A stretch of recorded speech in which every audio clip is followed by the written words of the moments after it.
Hello? Yep, I'm here. Hey Maurizio. Welcome How are back you? to MetalKaoz. How you doing? I'm doing very well. What about yourself? Good, good, good. Busy like crazy, but good. Well, in this day and age, being busy is good. Yes, yes.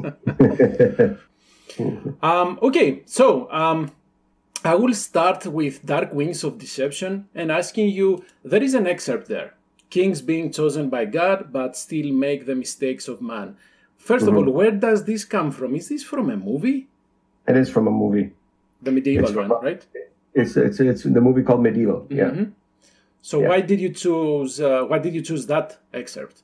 Because I think that it relates a lot to the world we live in now as well. The saying, you get people that get elected, and they get into power, and then they think that once they're there, that they can remain there in power forever without any consequences to their actions. But they also make mistakes and they fall apart as well because nobody's perfect. And this is the thing that we have a flaw as being humans. We always think that we are invincible or trying to control other people or trying to be oppressive. It's like a nature that we have that's strange to me inside of us. Like we're never satisfied of anything. So it's one of those kind of songs that it's a saying against tyranny. To me. However, I will say that I'm sad to say that those in power, I don't think they realize that, hey, I am the same, I'm a man like everyone else. If they did, things may have become better. Much better, yeah, absolutely. No, they don't. They don't. They they have this superiority thing. Everybody doesn't realize it until you start getting sick or you start realizing that there's an end at the end. And time flies and all kinds of stuff can happen. So I think that that's a flaw that we have as humans. Yeah, and now I can more easily make the connection between the album's title and also this stunning cover from Hmm. Eliran, right? Yeah, Eliran Kantor. I mean, he's the guy. If you need something that's historic or biblical, he's the guy that's capable of going and kind of reproducing that type of feeling. I wanted something that was that had really strong colors. That had a lot of feeling and it just simple but to the point of what the idea is. And to me, like I said before, I feel that a lot of what's been in the past is still relevant today.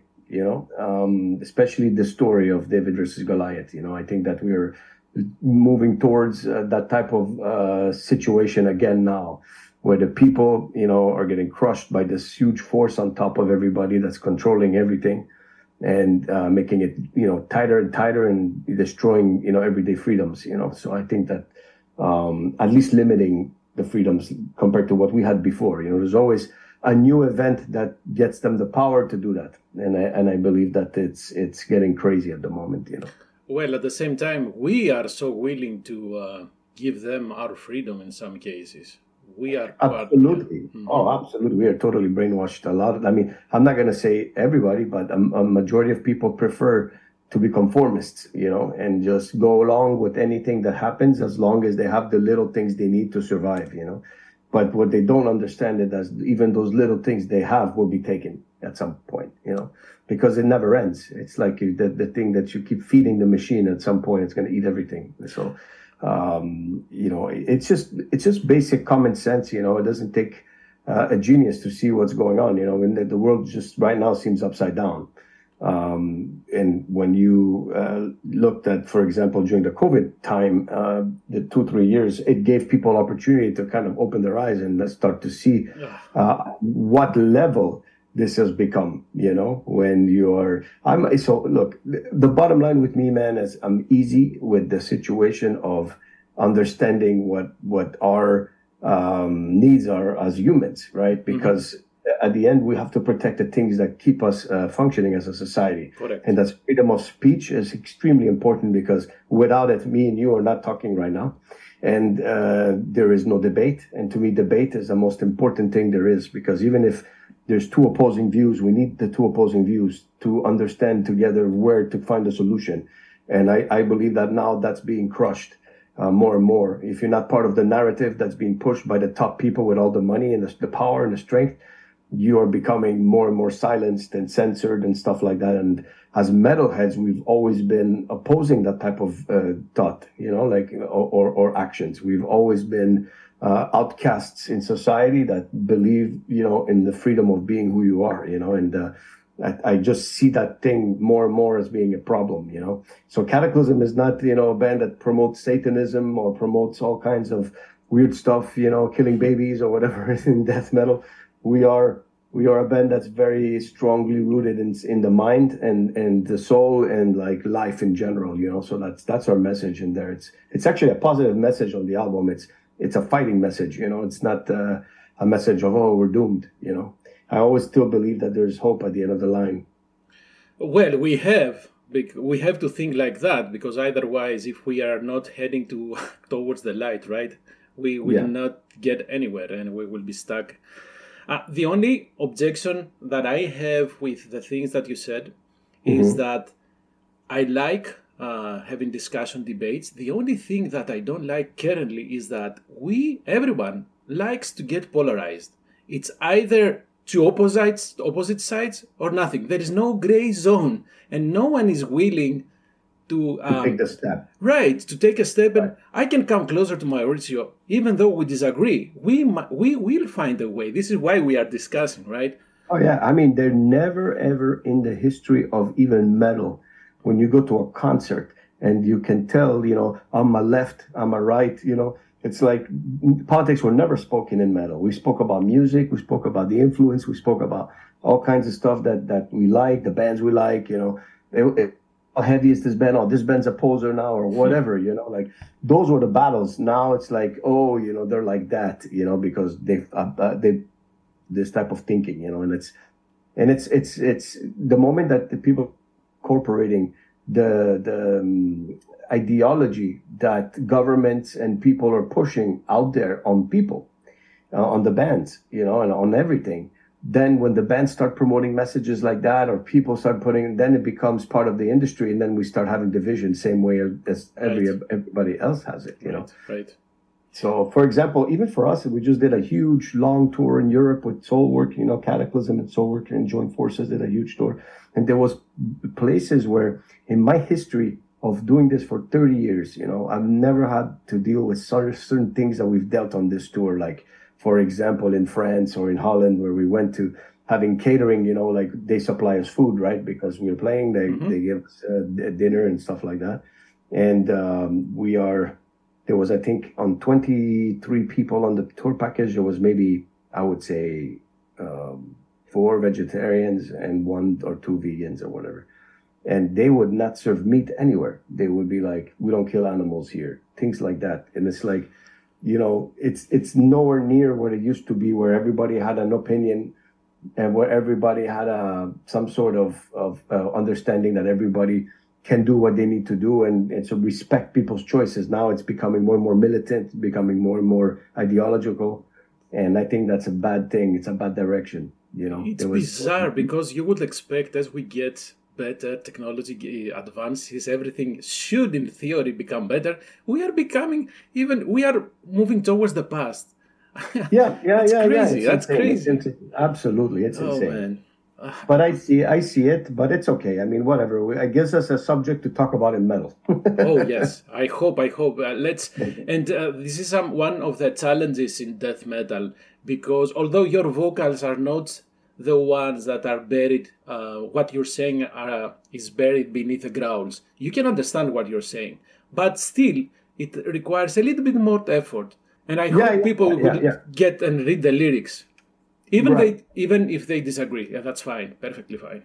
Yeah, and I have a thing where I've always loved when I listen even to death metal, of course, that I can understand what somebody says. Yes, whatever music it is, like because death metal is not really singing, so it's more of a rhythmic thing. It's going to be closer to rapping in a way because it's about rhythm. But I've come to a conclusion where I also stretch lyrics. I move it so that in a way that people can really understand what I'm saying, and enunciate very well, I think. And I've always been open to that, but I still keep it really brutal, and I think that makes me unique in my world. I agree. I agree. I mean, just by looking at the track list, I will go ahead and listen to Heroes to Villains because I like the title, Sacrifice for Truth, and that's, by the way, a killer song. So yes, I hope people still read the lyrics, and they have to do that. How long have you been working on Goliath? So Goliath came together early 22. It was right at the beginning of the end of the pandemic, kind of in between quarter. I think there's still places in the world that are still under lockdown, For example, we went to Bolivia and everybody would still have to wear masks on a plane, masks when you get to the airport and things like that. So it's really strange. But this record took about a year to write. We started it early 22, and we took the whole year to write it, record it, and all that stuff. Did you try anything new? Although I'm not sure if that's correct. There is some modern finishing touches here and there.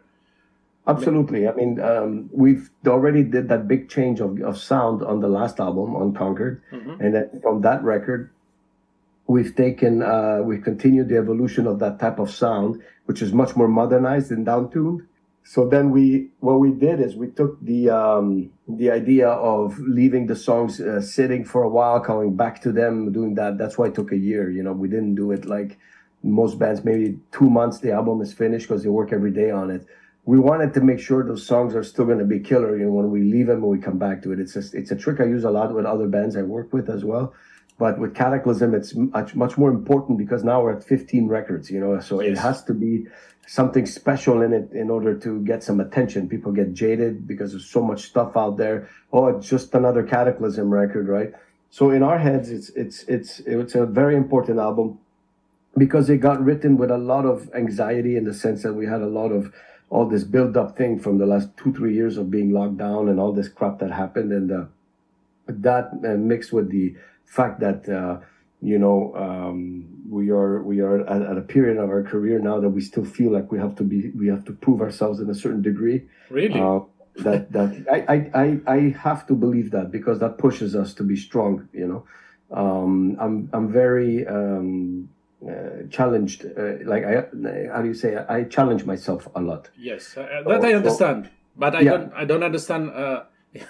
The concept of having to prove yourselves. I'm not saying that you have to sit and enjoy the sun. I don't have to do it, because if I quit today, I've accomplished many things. Right. Like we have toured the world. We are known worldwide. We sold a lot of albums. The band has won Grammys. I mean, we are not in that position. But in my head, I have to believe that I have to still prove myself, that I can still do a better album. Makes sense. Yes. And it's that type of push.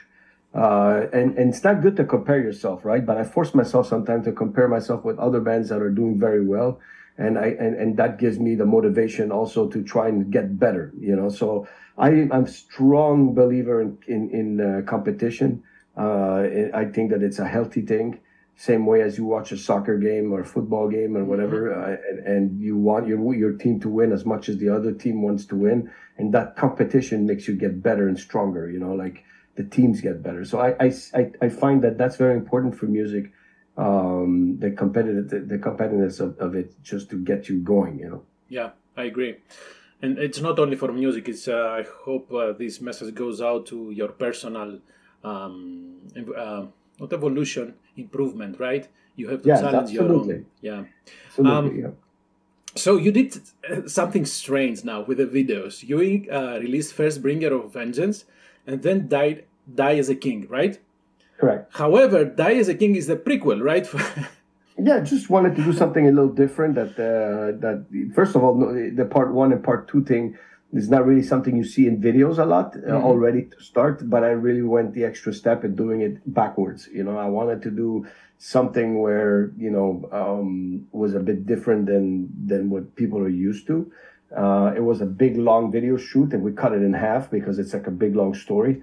And we decided to release that first track first, Bringer of Vengeance. It was a song that we felt we were comfortable with releasing first. So the storyline was built that way for that reason. But on the record, it's in the right order, And you said that you have extra footage, right? That you had to cut down. Did you keep that? We have more that we didn't use, but I don't think we'll ever use it because it just doesn't make sense for the footage. These two songs now are the storyline of that is done. So we will do another video that we're going to work on, I think, starting next week. And that video is going to be a different idea completely. And it's going to deal with a completely different subject. So Kataklysm, it's never sticking or stuck on one idea. It moves a lot around different type of ideas, but it all connects to the same type of mentality, which is, like you said before, just standing for yourself and have respect for yourself and respect for people around you, fight hard, and that's the thing, that I've always pushed, because it's a mirror of myself, to be honest. I have, since I was a kid, I had to fight for everything in my life, and it was never given to me, and I've earned everything so that I've had, and it's not like I'm a self-made whatever. There's no such thing as self-made, because everybody needs each other and other people to get to whatever level they want to get. You need help for that. But at the end, you have to have the determination to go there, Yeah, and I think you touched on these subjects with Invictus, with the band Invictus. Very much, yeah. So Invictus it's more personal than this, but Invictus was more of a personal outtake on things. It was me really digging deep on the way I think of certain things, but this album is more open, and it's going to be more of an idea of the current state of things, So a general idea of it, The band has a new drummer, correct? Yes. So was James involved in the making of Goliath?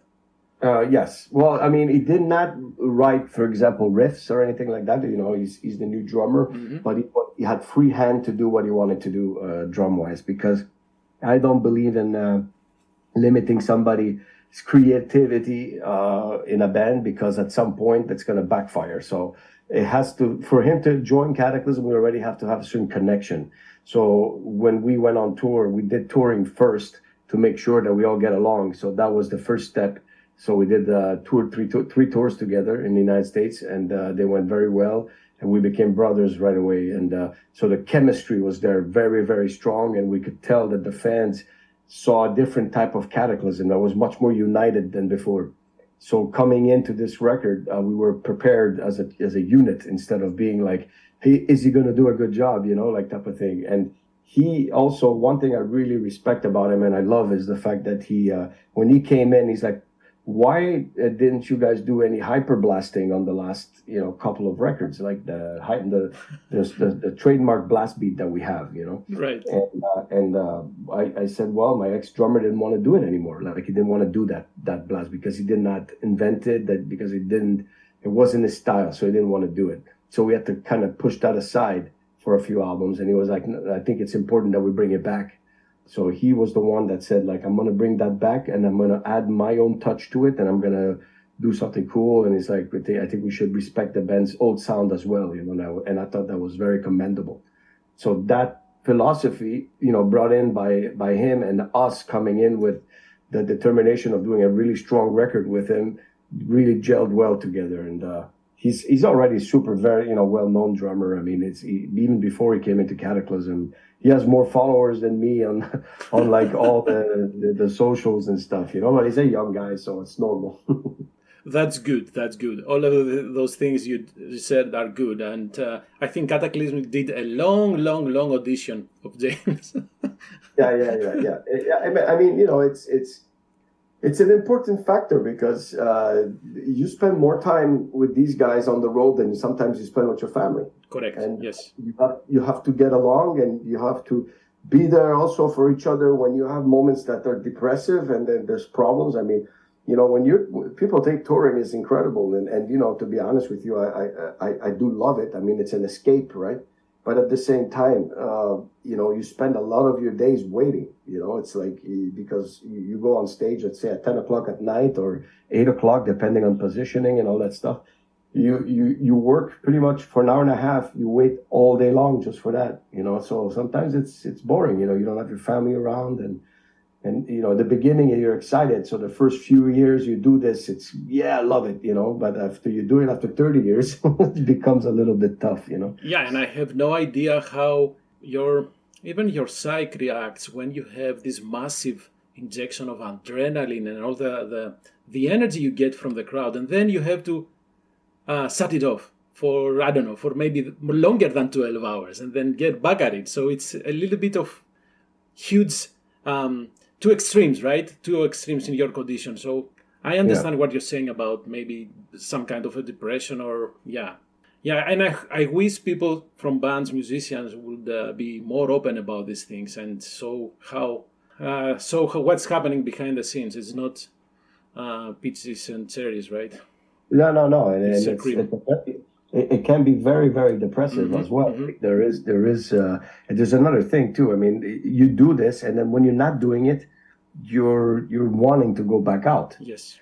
So you have that addiction also with this. That's why you got these musicians that are like, barely standing, and they're 80 or 75 or whatever, and they're still out there trying to be metal and, barely walking, and it's like holy shit, but they can't quit. Mm-hmm. So if you realize, through metal, a lot of them just die of old age, being home or on stage or whatever. I mean, it's like not like I quit and then I die, So it's one of those things like that that I think nobody talks about, but that exists, Yeah, we pretend that that's something we sweep it under the rug. Since we mentioned touring, what are the plans? You have some shows in Germany, and two of those you offered a bundle, right? The CD plus the ticket plus the CD of the new album. Yeah. So basically, the album comes out August 11th. So we decided from the beginning that we were going to concentrate heavily on this month to release this album and do a lot of the festivals around that album at that time. So looking at all the offers we had and looking at the situation, we decided to keep the concentration around the show. So we have Wacken, Summer Breeze, Metal Days, a lot of huge festivals that we're going to play and that we're looking forward to, like Partisan as well and Brutal Assault and all this stuff. And then we have two record release shows where people can purchase a ticket, but it comes with the CDs as a bundle. Yep. And they get the CD right away, and then we're going to do a meet and greet with everybody for an hour before the doors start for free, like just to say hi and thank you to all the fans. And then we decided to keep this as a minimum of like a maximum of like 500 capacity rooms. So it's like very intimate, and it's kind of just a little party where we're going to play a bunch of new songs and some hits, and it's going to be cool times. Oh. That's the idea. No, I'm jealous. What about the rest of the year and then maybe the beginning of the next one?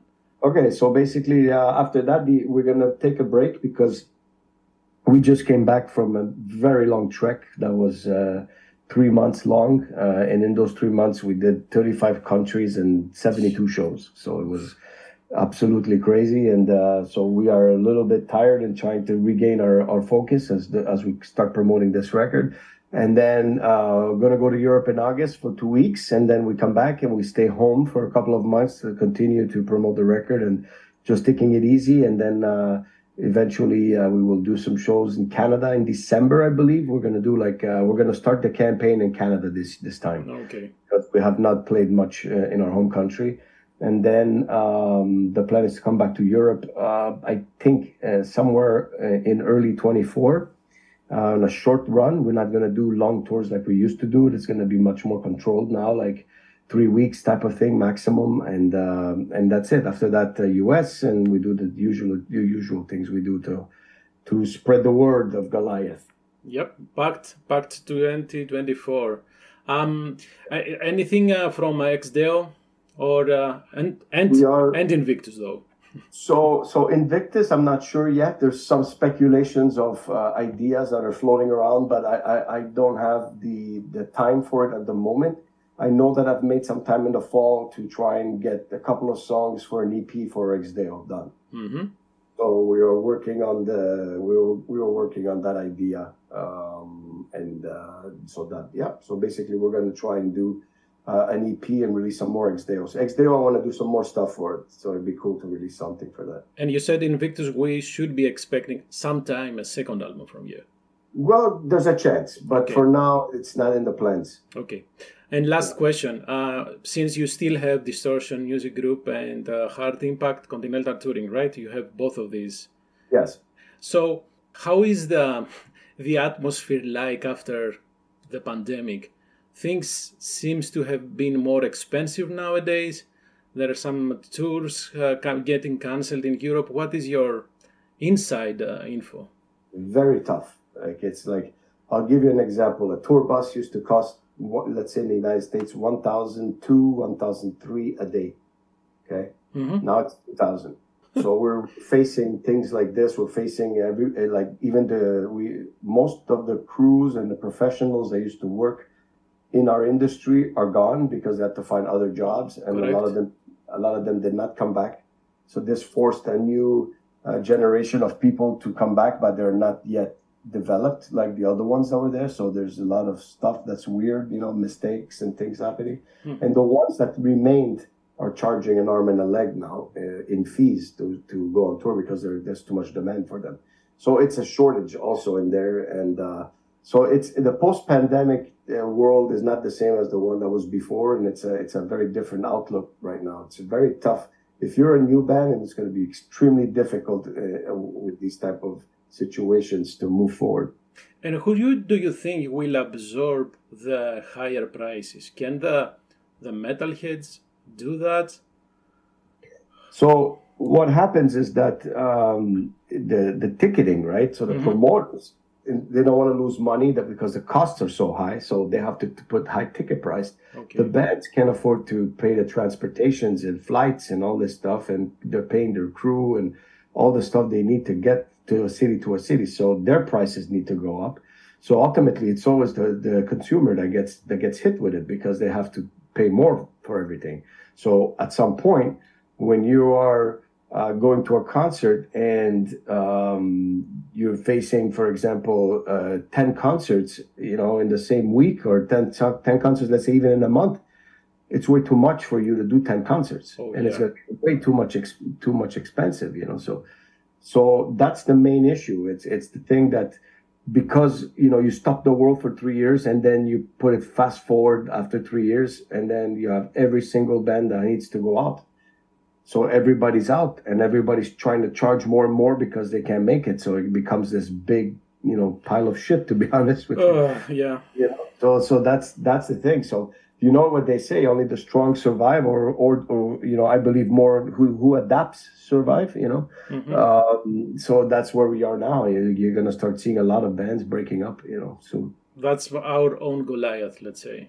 It is a battle like that. So that's why this artwork, to me, represents really the battle that's going on right now, Goliath can be anything. It could be a government, it can be the inflation, it can be, all the things that are oppressing or killing, so most of us are David, right? So that's who we are rooting for, because we are with you. We feel the same things as everybody else, So. And I wish that will be as successful as David was.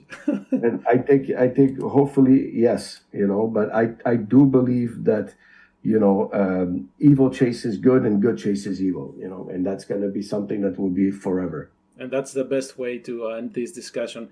Thank you very much, Maurizio, and thank you for the new album. What can I say? I hope to see Kataklysm in Chicago again next year. I hope so too. I think we're planning on it in the spring, so we will see each other for sure. Absolutely. Have safe travels in Europe. I really appreciate you. Thank you, man. Bye-bye.